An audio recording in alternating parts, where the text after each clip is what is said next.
Rheumatology, to be presented by none other than Professor and Head of Medicine and Rheumatology of SSKM Hospital, Dr. Alokendu Ghosh.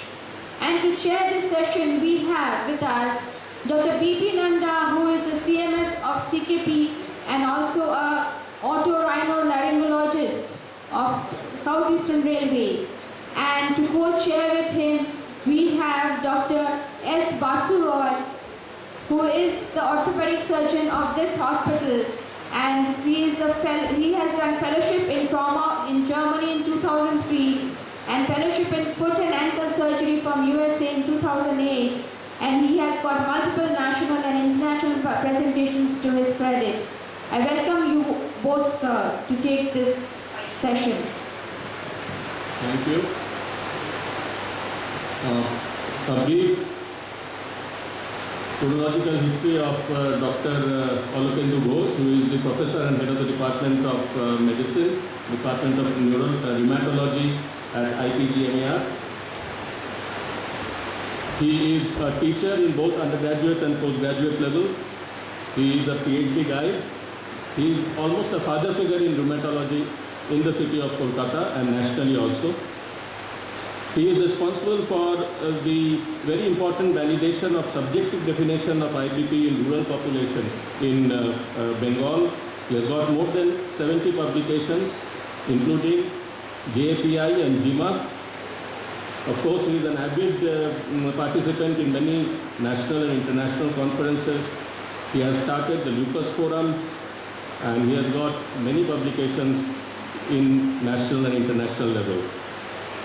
About the topic, this emergency in rheumatoid arthritis, it is a very, very important topic, and I as an orthopedic surgeon come across certain emergencies like tendon rupture due to rheumatoid arthritis, subluxation of the cervical spine, and there are 101 complications which arises due to the medications of rheumatoid arthritis.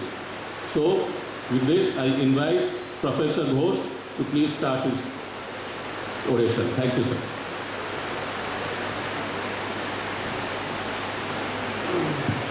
Well, thank you, Chairperson, for the nice introduction. I think all of us know there are three difficult tasks in life. One is to climb a wall which is leaning towards you. It's very difficult. Another is trying to kiss a girl who is moving away from you.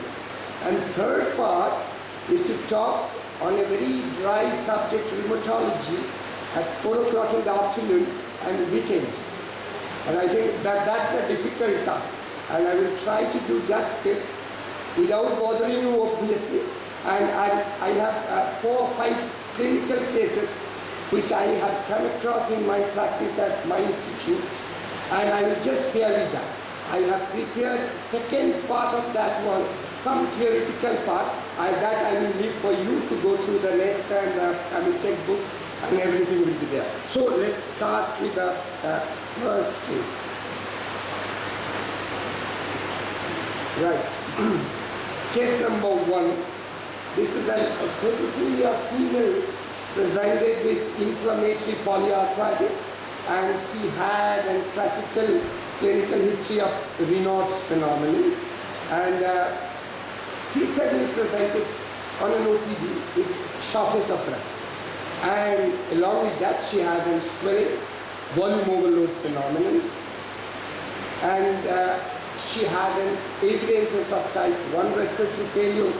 ESR was 70 millimeter, and this was her radiology.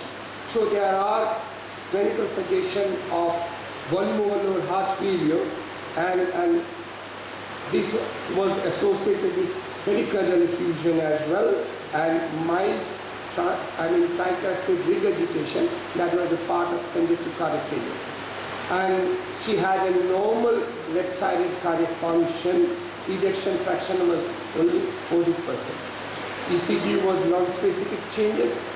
So this was acute biventricular failure in the background of inflammatory polyarthritis with Raynaud's, and she had an evidence of pulmonary arterial hypertension.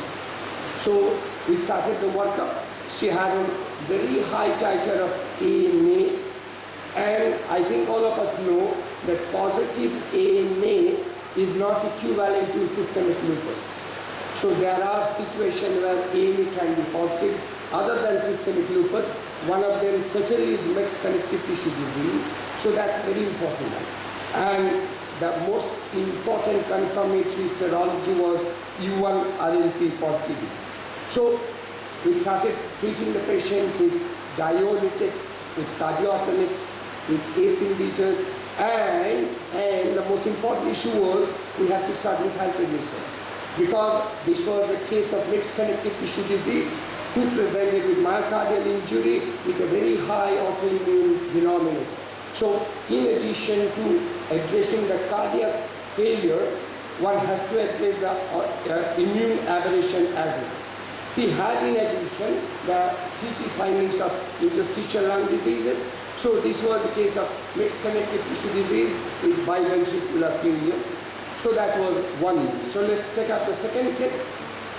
She was a doctor by profession, non-diabetic hypertensive, presented with recent onset of shortness of breath, along with productive cough with associated with streaky hemoptysis. In addition, she started having diminution of her urine volume. She had a history of background history of inflammatory polyarthritis that was persisting for more than 10 years. She was conscious, alert, hypertension could be documented, room air saturation around 97%.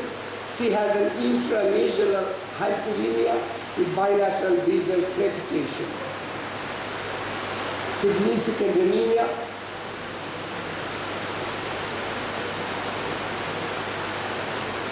Leukocytosis, platelets were preserved. So, and in addition, she had azotemia, significant low albumin, creatinine clearance were 8.5. So glomerular functional abnormalities were there. She had a history of hemoptysis with evidences of infection and inflammation as well. Her urine findings documented proteinuria with hematuria. So she had renal abnormality with active glomerulitis and progressive azotemia. She had a background history of hypertension.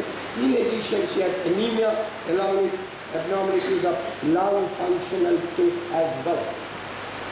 So, but paradoxically, her cardiac functions performance was adequately normal, 65% ejection fraction. And there was altered echogenicity in the kidney, mild hepatomegaly. She had a bilateral mid and lower joint opacities, and X-ray PNS could document opacities involving the bilateral maxillary and frontal sinus as well. So, and sputum examination could document hemosiderin-laden macrophages. So this was case of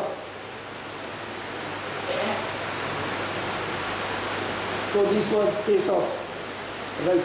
So macrophage positive hemosiderin-laden cell.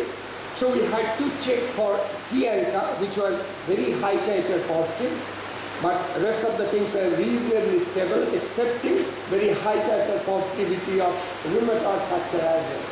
And in the same breath, you can share the positive rheumatoid factor is not equivalent to rheumatoid arthritis in all the situations. Condition kept deteriorating, needed to be put on artificial respiratory support in ICU setting, and with hypertension all started, plasma exchange initiated, and we had to offer her cyclophosphamide with the diagnosis of retinal granuloma, aggressive, active, involving renal, lung, and hematology as well. And there was histologic documentation of fossil-immune necrotizing GMM with focal segmental changes as well. So prednisolone started along with cyclophosphamide, plasma exchange, first 1 week, followed by alternate day, and she had to offer IVIG as well after the 7th plasma exchange. Then gradually she recovered, fully independent, self-caring, create gradually started diminuting, and this was her radiology after 2 weeks. And we could offer her rest, and she was discharged after 3 weeks of her aggressive, very turbulent course in ITU. She was a case of venous granuloma, acute lung injury, necrotizing GMN, required plasmapheresis, and good amount of immunosuppression. Let's go to the third one. 45-year female presented with polyarthritis, facial rash and rash all over the extremity 1 week, but presented with a very high fever, very common and classical clinical presentation of systemic lupus.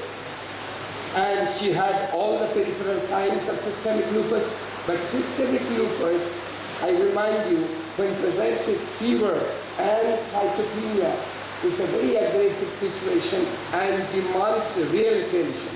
She had active urine sediment in addition with nearly 1 gram protein loss. So she had evidences of flare from all aspects. Then she suddenly developed severe abdominal pain with shock and distension of abdomen. Developed acute psychosis. So all the organs had definite evidences of flare, starting from neurology, renal, hematology, GI, whatnot. Transferred to ITU in critical condition. These are the situation at ITU. And she had progressive diminution, and in reference to her abdominal pain, we could document that she had a raised MLA, significantly raised lipase, but rest of the things are normal. But straight abdomen, USG and CG could document the evidences of acute pancreatitis. So she had all the telltale signs of acute abdomen in reference to acute pancreatitis in a given patient of systemic lupus who presented with neural lupus, renal flare, hematologic flare, and all this serology help us to start with hyperglycerol along with cyclophosphamide as a part of immunosuppressive therapy. She recovered gradually. So let's go to the fourth one. This female patient presented in Mumbai with acute intestinal obstruction and a laparotomy could identify gangrenous small bowel, dissection and anastomosis, uneventful recovery after that, and was discharged. And this was her histology that could document vessel vasculopathy with the partial thickness gangrene of small intestine. And this was obviously thrombus formation inside the vessel along with inflammatory cell infiltrate. So acute intestine due to small vessel vasculitis involving the small gut. Then she presented to us with fever, joint pain, skin rash and seizure. All the clinical features involving the neurologic part was reasonably stable. Then we had to check her the baseline. All cytopenias were there. Transaminitis was there, and interestingly, she had a very high titer of ANA with DNA positive. So she presented with acute abdominal pain and required laparotomy resection. Later on, could be confirmed that she is a case of systemic lupus, and she again presented with acute abdominal pain, and later on, she succumbed even with immunosuppressive therapy. So that was interesting clinical events we may have to face. Next is the fifth one.